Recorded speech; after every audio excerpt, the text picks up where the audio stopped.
Stock market, money trading, long term investments, online earning applications, ये सब financial चीजों को तो आपने सुना होगा, बट रियल प्रॉफिट और मनी तो नॉलेज है। So let's gain it. कुछ लोगों ने मेरे से ये सवाल पूछा है कि चंद्रयान 3 जो कि इतना खर्चा कर कर जिसको लॉन्च किया गया, इसमें कोई इंसान क्यों नहीं है भला? अगर कोई इंसान जाता चांद पर तो इससे तो हमारे देश का और भी ज्यादा नाम होता। आफ्टर ऑल आज से 50 साल पहले ही वो टेक्नोलॉजी आ गई थी जिससे कि इंसान चांद पर उतरने में सक्षम हुआ था।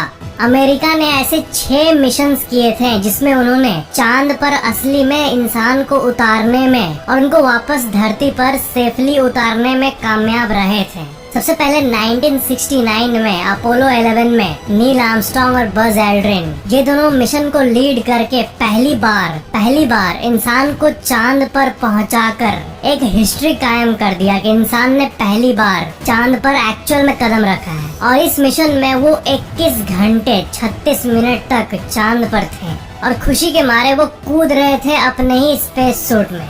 उसके बाद सेम ईयर 1969 में ही अपोलो 12 मिशन हुआ और ये भी कामयाब रहा। जब अमेरिका ने 2 बार सक्सेसफुली इंसान को मून पर लैंड कराकर और सक्सेसफुली वापस लाया सेफली, तो मानो अमेरिका के लिए ये चीज एकदम कॉमन हो गई थी। और यही ओवर कॉन्फिडेंस का नतीजा अपोलो 13 थर्ड मिशन में दिखा, जिसमें एस्ट्रोनॉट्स बीच रास्ते में ही स्पेस में फंस गए थे एक एक्सप्लोजन के चलते।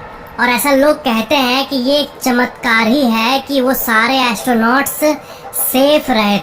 सेफ थे और जिंदा वापस धरती पर आने में कामयाब रहे। मिशन अबॉर्ट हो गया था बीच रास्ते में, बीच स्पेस में, लेकिन किसी को कुछ हुआ नहीं और सारे एस्ट्रोनॉट्स सेफली वापस लैंड कर गए, बच गए। तो इससे इंसान के चांद पर जाने का जो कॉन्फिडेंस था वो फिर से लो हो गया। अपोलो 13 में जो मॉड्यूल था वो बीच से ही मुड़कर वापस धरती पर आ गया, क्योंकि अगर वो चांद पे जाते तो शायद वो नहीं बच पाते। और इस मिशन को नाम दिया गया सक्सेसफुल फेलियर, क्योंकि वो बचने में कामयाब रहे थे, जिसने पूरे अमेरिका की दिल की धड़कन बढ़ा दी थी। ऐसा मिशन था अपोलो 13।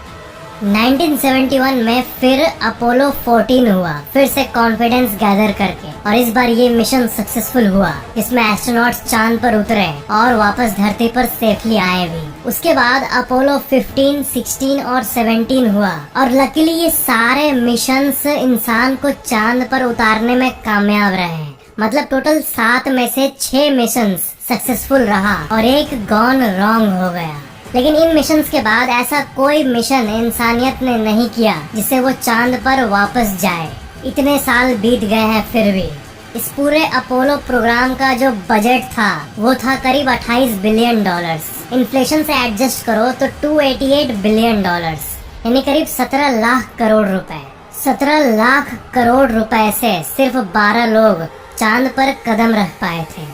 और अमेरिका ही वो इकलौता ऐसा देश है जो ये करने में कामयाब रहा था। और ये सब अचीवमेंट की बात है इंसानियत के लिए कि हम चांद पर कदम रख दिए, लेकिन इसमें इतना ज्यादा खर्चा था, इतना बजट यूज हो रहा था कि इतने बार चांद पर लैंड करने के बाद लोगों का इंटरेस्ट खत्म हो गया, क्योंकि इससे किसी को खास प्रॉफिट नहीं हो रहा था। सो टू स्पीक, किसी लार्ज ग्रुप का प्रॉफिट नहीं हो रहा था इससे। इतने पैसे लगने के बावजूद भी सिर्फ अचीवमेंट और फीलिंग की बात थी। इसरो का अगर आप बजट देखोगे तो वो करीब 12,000 से 13,000 करोड़ रुपए के आसपास है, लेकिन चाहिए कितना? 17 लाख करोड़।